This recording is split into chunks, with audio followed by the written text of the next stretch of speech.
નમસ્કાર. હું છું ઉર્વી ભટ્ટ અને આજે મારી સાથે ઉપસ્થિત છે જયભાઈ ખોલિયા. આપનું સ્વાગત છે સર.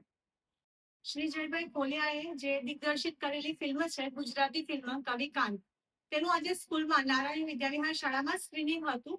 તો થોડા પ્રશ્નો એમને પૂછીએ, એમની પાસે જાણીએ કે ખરેખર આપને કવિકાંતની ડોક્યુમેન્ટરી બનાવવાનો વિચાર છે, સર આપને કેવી રીતે આવ્યો અને ખાસ કરીને ગુજરાતીમાં લોકોને રસ પડશે ખરો? શું માનવું છે તમારું? કવિકાંત વિશે 18 જૂન 2023 ના રોજ અમદાવાદમાં એક ગુજરાત વિશ્વકોશ ટ્રસ્ટ ખાતે એક પરિસંવાદ થયો હતો, જેનું ઓર્ગેનાઇઝેશન કર્યું હતું પૂર્વાલા ફાઉન્ડેશન, એટલે કાંતના જ પરિવારજનોએ. અને કાર્યક્રમનું ક્યુરેશન કર્યું હતું મારા ગુરુ ફિલ્મ થિયરિસ્ટ અમૃત ગંગા. અને એ કાર્યક્રમના અંતે મુકુલભાઈએ જાહેરાત કરી એક ફેલોશિપની કે કવિકાંતનું કામ સચવાય અને એમનું કામ જે થઈ ગયું છે એના પર વધારે પ્રકાશ પડી શકે એ પ્રકારનું કામ થાય, એના માટે એમણે ફેલોશિપની જાહેરાત કરી. અને જે પહેલી ફેલોશિપ હતી તે મને કવિકાંત ઉપર એક શોર્ટ ફિલ્મ બનાવવા માટે મળી. સર, આપનો પરિવાર છે એ કોઈ રીતે સાહિત્ય સાથે સંકળાયેલો છે ખરો? હાજી, મારા નાના એ ડોક્ટર નરોત્તમ બાળક અને એમની કર્મભૂમિ એ ભરૂચ, અને 35 વર્ષ સુધી એમણે જેપી કોલેજ છે ત્યાં અધ્યાપન કામ કર્યું અને એ રીતે મારા સાહિત્યકાર નાના. આપને જે આખી ફિલ્મનું શૂટિંગ છે એ મોબાઈલ થકી જ કર્યું છે, તો મોબાઈલથી જે શૂટિંગનો આગ્રહ શા માટે રાખ્યો અને તે માટે કેવી રીતે અને કેવા કેવા પ્રયત્નો આપે કરવા પડ્યા? ફિલ્મના જે અમારા મુખ્ય માર્ગદર્શક અને રિસર્ચ એડવાઇઝર જે છે એ અમૃતભાઈ ગંગર મારા ગુરુ છે, અને એ એમની થિયરી છે સિનેમા ઓફ પ્રયોગ, કે જેનો મુખ્ય પાયો છે રિગર ઓફ ઓસ્ટેરિટી. એનો મતલબ કે સાદગીથી અને એકદમ શિસ્તબદ્ધ રીતે કામ કરવું. અને સાદગી એટલે આ વિચાર જે આવે છે એમ જોવા જઈએ તો ગાંધીજીના વિચારોમાંથી જ આવે છે. અને આપણી પાસે જે રિસોર્સિસ રહેલા છે એમને જ આપણે મેક્સિમમ પોટેન્શિયલ પર યુઝ કરીએ તો પણ આપણે કલાનું સર્જન કરી શકીએ છીએ. એટલે એ રીતે અમે જે ગજવામાં જ મોબાઈલ છે એનાથી જે ફિલ્મના ડીઓપી છે, ડિરેક્ટર ઓફ ફોટોગ્રાફી હિરેનભાઈ ચૌધરી, અને થોડો પંચ મેં પણ શૂટ કર્યું છે ફિલ્મ. અમે મોબાઈલથી અમે ફિલ્મ શૂટ કરવા પાસે. બરાબર. હવે કવિકાંતના પરિવાર સાથે આપને સંબંધો કેવા છે અને હાલ તેમનો પરિવાર શું કરે છે એના વિશે થોડું જણાવશો? કવિકાંતના પરિવારજનોમાંથી મુખ્ય 3 વ્યક્તિઓને હું ઘણી સારી રીતે ઓળખું છું. એમના 2 પ્રપૌત્રી, નેહાબેન પટેલ અને સોનલબેન જૈન, અને એમના પ્રપૌત્ર મુકુલભાઈ પંડ્યા. એટલે આ ફિલ્મ સાથે મુખ્ય સંકળાયેલો, મારી સાથે હું જેમની જોડે સંકળાયેલો હું તે વ્યક્તિ આ 3 છે. અને પૂર્વાલા ફાઉન્ડેશન જે કવિકાંતના કામોને સાચવવા માટે જે એમણે કર્યું છે એના ટ્રસ્ટીઓમાંના છે. આપના પરિવારને આપનો આ કાર્ય ગમે છે ખરું? અને તેમનું યોગદાન અને તમારા પ્રત્યેનો કાર્ય પ્રત્યેનો સહકાર એ કેવો છે?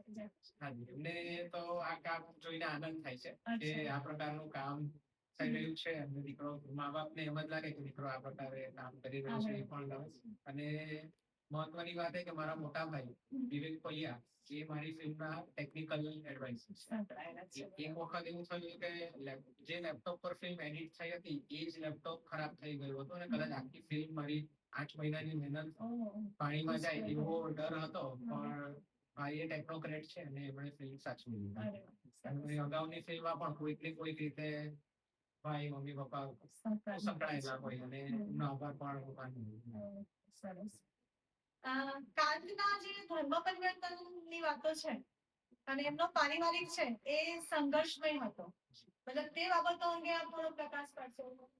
એ આપણે આ વસ્તુને એ જમાના મુજબ જોઈ જોઈએ કે કૃષ્ણરા નાગર ને એનો પણ પહેલો ગ્રેજ્યુએટ એટલે કવિકાંત, અને આટલી મોટી વ્યક્તિ એ ધર્મ પરિવર્તન કરે તો એ જમાનામાં ઘણો ઉહાપો થઈ જ ગયો હતો ને ઘણો વિરોધ થયો, એમના વિરુદ્ધ ઘણું લખાયું હતું, ઘણું સહન કર્યું.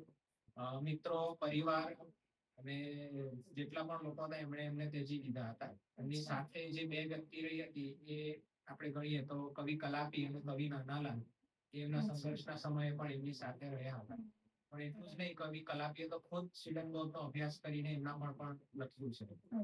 અને કાંતના પુત્ર એટલે આ રીતે એમનો સંબંધ કલાપીને નાના સાથે રહ્યો, પણ ઘણું સહન કરવું. નોકરી પણ જતી કરી હતી, ફરીથી એ નોકરીમાં જોડાયા. ઘણા જે નજીકના મિત્રો જેમને માનતા હતા એમણે પણ એટલે ત્યજી દીધા. પણ એ આપણે પત્રો વાંચીએ તો જોઈએ કે ક્યાં એમની સાથે ધર્મચર્ચાઓ તો ચાલુ જ રહી છે, એમની ખાટા મીઠા અનુભવો થતા રહે છે. એ રીતે એમના જીવનના છેલ્લા 25 વર્ષો તો આપણે માનીએ કે 1898 કે 1913 એ રીતે હોય. ઓકે, બરાબર છે. હવે કાંતના સાહિત્યમાં તમને સૌથી વધુ શું ગમે છે અને શા માટે? મને કાંતના સાહિત્યમાં કાંતના પત્રો સૌથી વધારે ગમે છે. બરાબર.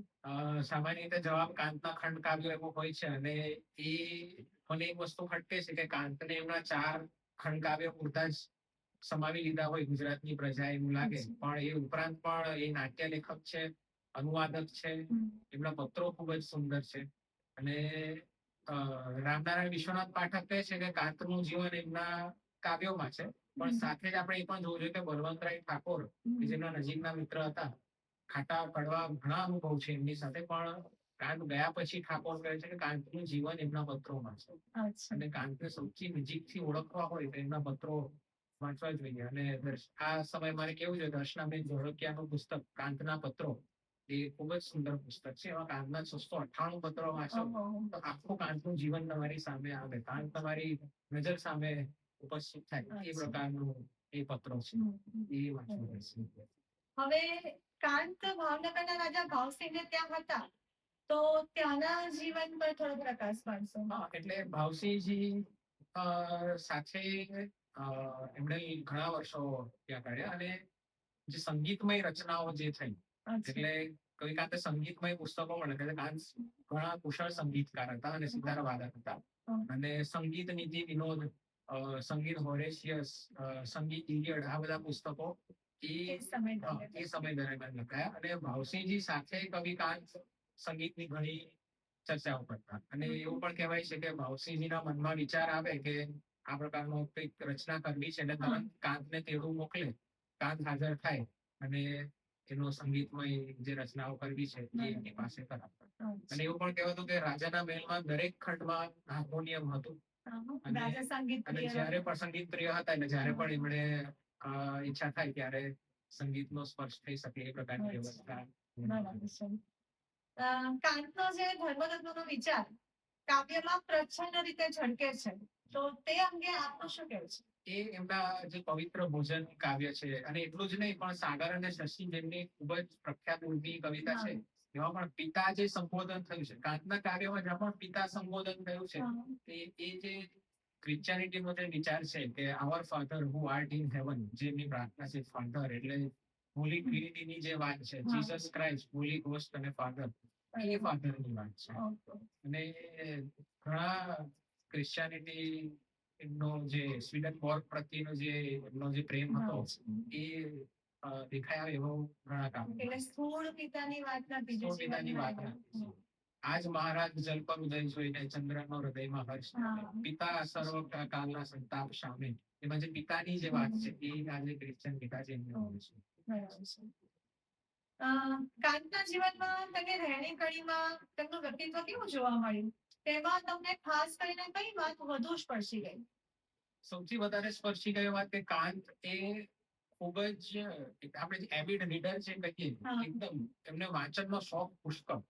અને કોલેજ કાળથી જ તમે એમના પત્રોમાં જોશો, પત્રોમાંથી તમે વાંચતા વાંચતા કોઈ પણ લેખક કે કવિ કે કોઈનો ઉલ્લેખ વાંચો, તમે લિસ્ટ બનાવતા તો એ લિસ્ટ એટલું લાંબુ થશે. અને બહુ જ મોટા વિદ્વાન લેખક નરસિંહભાઈ ભોળાનાથ દિવેટિયા, એમની નરસિંહરામની રોજનીશી બહુ પ્રખ્યાત છે. એમાં એ લખે છે કે મેં જેટલું વાંચ્યું, જે કાંતે જેટલું વાંચ્યું છે એના 10મા ભાગનું પણ મેં નથી વાંચ્યું. અને કવિકાંતની લાઇબ્રેરી તમે જુઓ, કવિકાંતે જે પુસ્તકોના જે એમના લખાણોમાં જે રેફરન્સ આવે છે એના પરથી જાણવા મળે કે વાંચન બહુ જ મોટા વાંચક હતા. અને એમની આ એક લાક્ષણિકતા છે કે જે બરાબર છે. હવે ખાસ આપણે એમને કવિ કાંત તરીકે ઓળખીએ છીએ, એમનું આખું નામ ક્યારે મોટે ભાગે નથી લેવાતું, તો કાંત ઉપનામ એમને શા માટે પસંદ કર્યું? એમણે હું કાંત કરતા મણિશંકર રત્નજી ભટ્ટ વાપરો. મણિશંકર રત્નજી ભટ્ટે કાવ્ય લખ્યું, ખંડ કાવ્ય વસંત વિજય, અને એના ઉપરની ટીકા રૂપે રમણભાઈ નીલકંઠ એમણે લખ્યું કે હજી પણ કાંત થયો નથી. કાંતનો ત્યારે આપણે અર્થ લઈએ તો ઉજાસ કે જે એમનું જે ઝળકવા જોઈએ એ હજી નથી થયા, પરંતુ થશે. એટલે એના પછી જે કાવ્ય ચક્રવાત મિથુન લખ્યું એ કાવ્ય કવિ કાંતે કાંત પૂર્ણ. ઓકે, એટલે એમને થોડું લાગ્યું હશે કે હવે હવે પોતે મારો થોડુંક વિકાસ ઉદય થાય. બરાબર છે. કાંતનો બીજો એક સુંદર અર્થ થાય એ ચંદ્ર થાય. અચ્છા. અને ચંદ્રની લગતી ઘણી સુંદર કવિતાઓ હા, સાગર એમાં અને તમે વાત શશી કરીએ. અને ચંદાને સંબોધન એ પણ કાવ્ય રચનાઓ કવિ કાંતે આપી છે. એટલે મારા ફિલ્મમાં પણ જુઓ તો ચંદ્ર સાથે ખૂબ જ એના પ્રતીક તરીકે ઘણો ઉપયોગ બરાબર છે. ગુજરાતી સાહિત્ય અને માતૃભાષા બાબત આપ જોડાઈ ગયા છો, તો તે અંગે આગળ માતૃભાષાની સેવામાં તમે આગળ પણ એવું કાર્ય કરવા માટે ઈચ્છો છો? કોઈ એવા તો ઘણા મારા વિચાર છે કે સાહિત્યિક રચનાઓ ગુજરાતી જેના પરથી ફિલ્મ કરી શકું. ડોક્યુમેન્ટરી જ નહીં પણ ફિક્શન જો આપણે શબ્દ પ્રયોગ કરી શકીએ તો એવી પણ ફિલ્મો, અને ખાસ તો અમૃતભાઈની થિયરી સિનેમા પ્રયોગ કૃતિઓ જો ગુજરાતી સાહિત્ય કૃતિના બેઝ ઉપર બને એવી મારી ઈચ્છા ખરી. અને જો નસીબ હશે અને જો સમય, શક્તિ અને આર્થિક જો સંજોગો સારા હશે તો આવી જ રીતે બીજા સર્જકો પર પણ ડોક્યુમેન્ટરી કરી શકું, એ પણ મારી ઈચ્છા છે. ખૂબ સરસ. ભગવાન એમાં તમને યશસ્વી બનાવે એની અમારી તરફથી ખૂબ ખૂબ શુભેચ્છાઓ. હવે છેલ્લો એક પ્રશ્ન હું તમને પૂછું કે કવિ કાંતને સૌથી વધુ કોની સાથે અને સાહિત્ય જગતમાં ખાસ કરીને કોની સાથે વધુ મિત્રતા હતી? કોઈ એક નામ આપવું હોય તો બલવંતરાય ઠાકોરનું આપણે આપીશ, કેમ કે કવિ કાંતના પત્રો વાંચો તો સૌથી વધારે જે લખાયેલા છે ને જે પ્રાપ્ત થયા છે એ બલવંતરાય ઠાકોર જ છે. અને કાંત ક્રિશ્ચન થયા પછી એ બંને વચ્ચે મિત્રતામાં ઘણી ઊંડી તિરાડ પડી છે. પણ કાંત ગયા પછી એમનું કાવ્ય, એમનું જે લખાણ છે સચવાઈ જાય અને કાંતમાલા પુસ્તક બહાર આવે એમાં પણ બલવંતરાય ઠાકોરનો બહુ મોટો ફાળો છે. અને કાંતે જે કાવ્ય લખ્યું છે ઉપહાર, એ એક પ્રિય સખા સાથે કુદરતમાં વિહાર કરી રહ્યા છે એનું કાવ્ય છે. પણ વાસ્તવમાં કાંત વાત કરી રહ્યા છે કે ઠાકોર સાથે એમણે જે પુસ્તકોના વિશ્વમાં વિહાર કર્યો, જે સાહિત્યના એમાં વિહાર કર્યો, એની વાત ચાલી રહી છે. બીજા બે નામો ખાસ ઉમેરવા જોઈએ. કવિ કલાપી 1896 થી 1919 સાલમાં કલાપીનું મૃત્યુ થયું. એ દરમિયાન એમની મિત્રતા ખીલી એ પણ એમના પત્રોમાં બહુ સારી જોવા મળે છે.